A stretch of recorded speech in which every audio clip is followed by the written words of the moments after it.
السلام عليكم خاوتي. اسمعوا هذا الشخص راه يقول، ومن بعد نرجع لكم ان شاء كاين الله. بعض اخواننا في التعليقات بارك الله فيك 5000 10000 15000 متابع يستفادوا. تلقى واحد الشيخ زعما امام وتشرب بالكوش، والله العظيم امه عجيبه والله. هاني شربت بالدروات وهي معوجه خلاص، وما رديتش عليهم الا بعد ماذا؟ اكثر من 3 سنوات وانا معكم. هذو هما اللي متعبين الامه. حنا رافدين هم كبير تاع امه، ويقول لي علاش راك تشرب بالكوش؟ باش نروح للنار. تسالني نشرب بالكوش، عندك اشكاليه انت؟ شفت الفهمه؟ تسمى انت شيخ ما تعرفش السنه باللي تشرب باليمين. يا سيدي على الاقل علمني. قال شيخنا معليش والله غير سنه تشرب باليمين، مع هذا الامه تشرب برجلك، والله غير يزعفوك غير تشرب برجلك. ترافد هم وتحكي للامه وتحيي فيها ويضل قالها. السلام عليكم. شفتوا خوتي في هذا الفيديو كميه الاحتقار لهذا الانسان الذي نصحه بالشرب باليمين، وكميه الازدراء للمجتمع عموما، وكميه الاستهانه بسنه النبي صلى الله عليه واله وسلم، وايضا الاخطر من ذلك الاستهزاء بوعيد الله تبارك وتعالى. يعني يظن ان النار حاجه سهله، ندخل النار توش دخلك. وهذا فيه عده مخالفات اللي ذكرتها لكم، وكل مخالفه عندها دليلها من السنه. اولا احتقار هذا الانسان الذي نصحك بالحق، وهذا من الكبر. النبي عليه الصلاه والسلام قال: الكبر غمط الناس وبطر الحق، يعني ترد الحق وتزيد تحتقر الناس.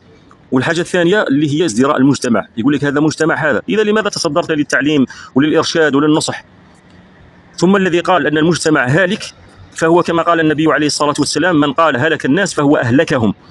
وفي ضبط اخر هذه اللفظه فهو اهلكهم، يعني فهو اهلكهم، هو اللي يهلكهم، وقع الهلاك منه على المجتمع، يعني ضر المجتمع. فهو اهلكهم، يعني هو اكثرهم هلاكا، اللي يقول على الناس هالكين هو الهالك.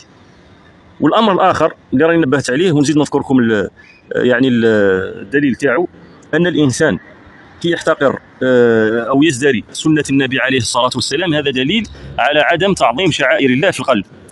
مهما كانت هذه السنه صغيره ما تحقرهاش. الرسول عليه الصلاه والسلام يقول: لا تحقرن من المعروف شيئا. ثم هذه السنن الصغيره اللي راك تحقر فيها كثير منها هي سبب خيريه الامه وسبب تآلف الامه، كما جاء في سنه تعجيل الفطر وتاخير السحور. وش قال النبي عليه الصلاه والسلام؟ ما تزال امتي بخير ما عجلوا فطرهم واخروا سحورهم. وايضا في تسويه الصف: لتسون صفوفكم او لا يخالفن الله بين قلوبكم. مش قالوا شراح الاحاديث؟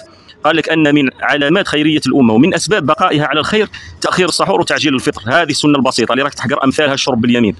وايضا من اسباب تآلف قلوب المسلمين تسويه الصفوف، لان النبي عليه الصلاه والسلام مش قال لتسون صفوفكم او لا يخالفن الله بين وجوهكم. الاخطر من هذا كله يعني استهزاؤه، او قل عدم مبالاته بعذاب الله عز وجل. ندخل للنار وش دخلك؟ هذه هضره يهضرها خطيب، يهضرها واعظ، يهضرها مرشد للامه. ندخل للنار وش دخلك؟ هذا الناصح ما اراد منك الا ان تنجو من النار، ونحن الحمد لله باسلامنا من النار فررنا كما قالوا الصحابه. يعني لهذه الدرجه كان الواجب عليك تقول له جزاك الله خيرا، وانت كي تقول له انصحني بالتي هي احسن، هذا انسان عامي، انت من تقبل نصيحته بالتي هي احسن، تقول له جزاك الله خير وان نصحك بغلظه او فظاظه، هذا اذا افترضنا. اما تجي تقول له ندخل للنار توش دخلك، ثم بهذاك الكبر وهذيك العنجهيه وهذاك بطر الحق تقول له حنا يا رانا حاملين هم امه على ظهورنا، وانت تحكي لي على هذه احتقارا للسنه. وش من هم امه اللي راك حامله انت وامثالك؟ هؤلاء اخواني مثل هذا الشخص هم بنفس عقليه علي بالحاج وجماعته قبل التسعينات. يبداوا بهذه الطريقه يزهدون الناس في سنه النبي عليه الصلاه والسلام، و يعني يشجعون الناس على مخالفه سنه النبي عليه الصلاه والسلام، على كما ذكرت لكم في فيديوهات سابقه. لما يصير هناك خواء فكري ويصير هناك يعني ذهنيه جاهزه لتقبل افكارهم الثوريه والخارجيه بنفس الطريقه. وهذا الشخص رايت له فيديوهات اخرى ايضا يستهزئ بالسنه وباهل السنه ويهون من شانها، فاحذروهم. مثل هؤلاء يحذرون. وهني قلت لكم هذا المزيج بين الاخوانيه التكفيريه وبين الصوفيه هذا اخطر مزيج اصيبت به الامه. لماذا؟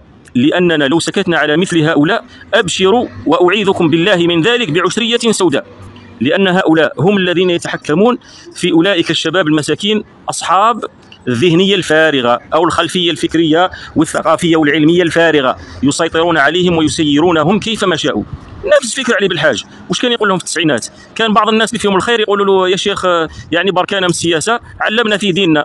قال لهم نبداو في الطهاره واقسام المياه. قال لهم تفكروا باللي الدوله هيك تقطع علينا في الماء، الدوله فيها الدوله فيها الدوله فيها الدوله فيها. هذه هي طريقتهم في التحكم في الشباب خاصه وفي عموم الامه. ما هؤلاء يحذرون.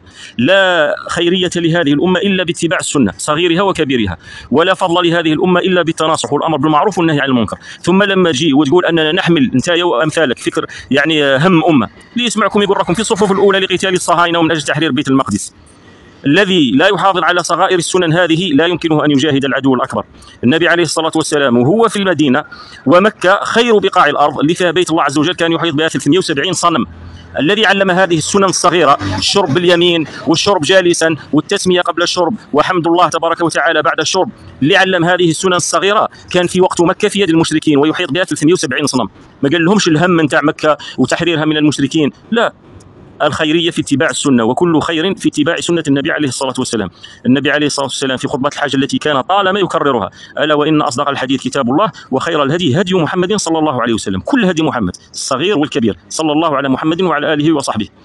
إذا خوتي للحكم هذا المقطع أرجو مشاركته نشرا للوعي وتحذيرا من أمثال هؤلاء الذين يعني تصدروا للدعوة إلى الله تبارك وتعالى وهم من الجهل بمكان. وطبعا ما راح نهضر له، وانما اشير اشاره لاننا نحن ماناش تكفيريين كما هما. قضيه الاستهانه بوعد الله عز وجل بوعده يعني عدم المبالاه بعذاب الله عز وجل او بنعيمه بمثل هذه العبارات، هذا يعده العلماء ناقض من نواقض الاسلام. هذا ناقض من نواقض الاسلام، وحنا طبعا لا نكفره لجهله. انا ما نحكمش على شخص بعينه بكفره، هذا شغل العلماء، لكن نعطيكم القاعده واش تقول باش انتم اللي راكم تسمعوا تحذرون من مثل هذه الاقوال ومن مثل هذه الافعال، وما يغركمش هذا الخطاب الشعبوي التهريجي اللي يضحكك.